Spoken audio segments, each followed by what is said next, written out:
Hey there, Chandler Stevens here, and I am so glad to have you with us for this shoulder exploration because this information I think is just crucial. It blew my mind when I first learned how much I was getting in my own way, how much I was self-sabotaging by buying into all of that conventional wisdom.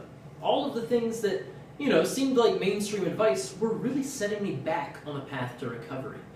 And that's why I'm so excited to share this spiral and pulse process with you.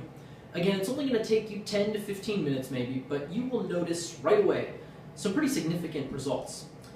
Now, I always find it most effective when I go into this process lying on my back in constructive resting position.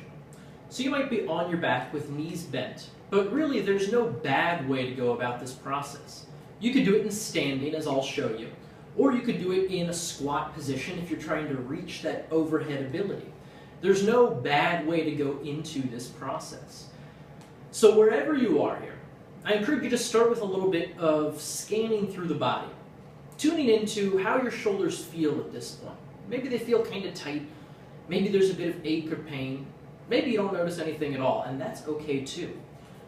Now, what I want you to do as another part of this pre-test is simply raise one arm overhead, and then lower it back down, and then raise your other arm.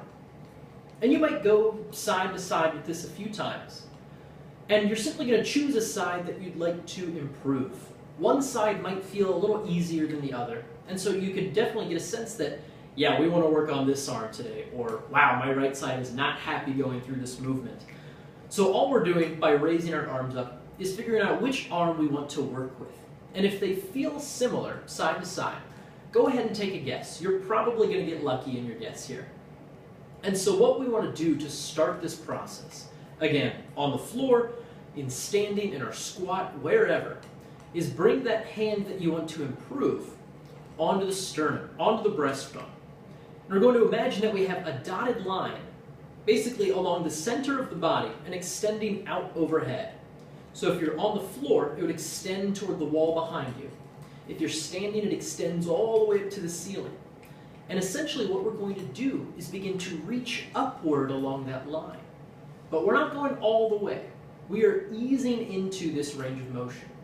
And so we might go through 15 or so repetitions of this, gradually beginning to slide the arm further and further up that dotted line.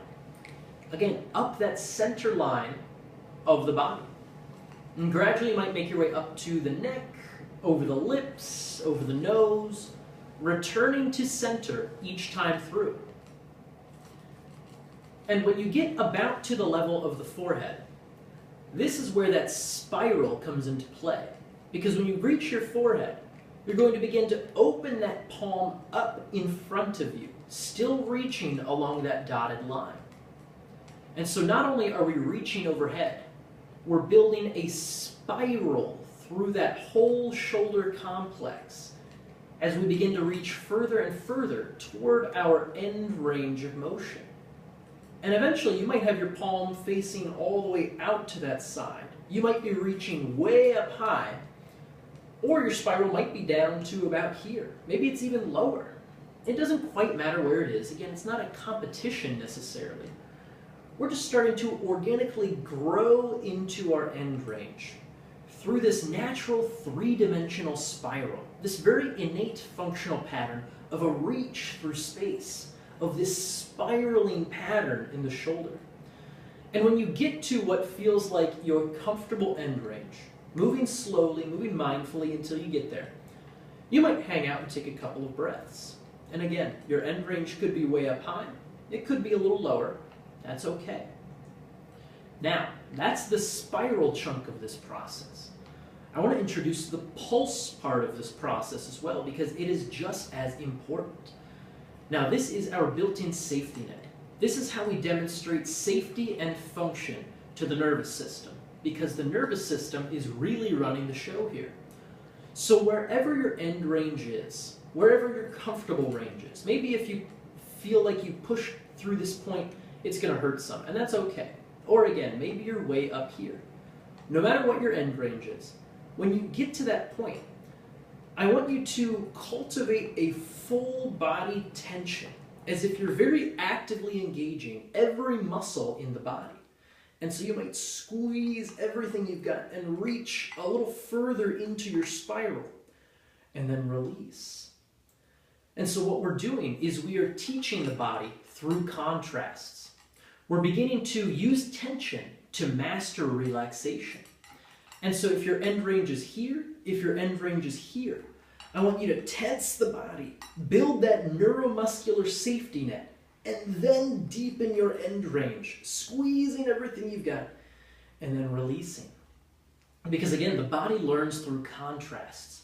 When we use this built-in tension, this voluntary tension, to demonstrate safety and function, we show the body that that range of motion is not only, again, safe, but it's functional. It's usable space. And there is nothing the body likes more than practical mobility, strength within a range of motion.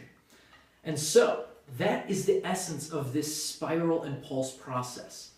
We begin to organically grow into our end range, and then cultivate tension to take that range a little further before we find that eventual release. And so I encourage you to try this. You might try it on both arms as well. But the most important part of the process, one that we cannot ignore, is our retest, going back to our baseline. And so what you might do is scan through the body once again. Notice if your sensory awareness has shifted. How do the shoulders feel at this point? And then for a really eye-opening experience, you might simply raise that arm overhead once again and check in with the quality of that movement. Odds are good, it feels significantly different, and it's important to tune into that difference, to be aware of that difference, because again, we learn through contrasts. So that's the spiral and pulse process. I encourage you to check it out, and I would love to hear what you think of it.